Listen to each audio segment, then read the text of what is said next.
Just naitwa Chita Mnyama kama nyama wengine, mnyama ambaye nimetoroka Uganda. Yes, niko na crew zima hapa. Mashabiki zangu, wadau wangu. Bila kusahau kuna jambo kubwa tumeleta hivi karibuni. Sio ile tangu ya tamthilia yetu tumeleta hivi karibuni, mkao wa kula, mkao wa relax ili kupokea kazi kubwa sana iliyofanyika kwa mheshimiwa hapa. Inafahamika kama jina la Mpemba wa Bara.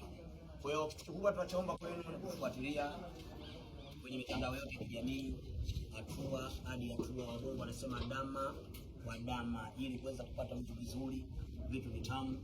Kwa sasa hivi ukiingia mtandaoni, andika tu Chita Mnyama, utakuja kuona vitu vizuri, utakuja kuona mapishi ya namna gani ya tamthilia yetu ya Mpemba wa Bara tunavyoipika.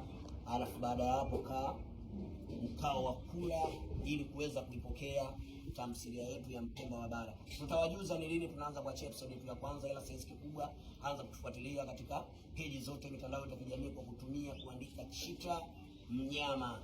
Humo utakuta kila kitu. Usisahau mambo ya kucomment, kulike, kushare pamoja na subscribe. Hakuna noma. Wadau, au vipi? Movie inaitwa Mpemba bwana, bila kukosa Chita Mnyama hapa. Mtoto mwenye makabila aina 3. Ukitaka kujua nifuatilie mtandaoni.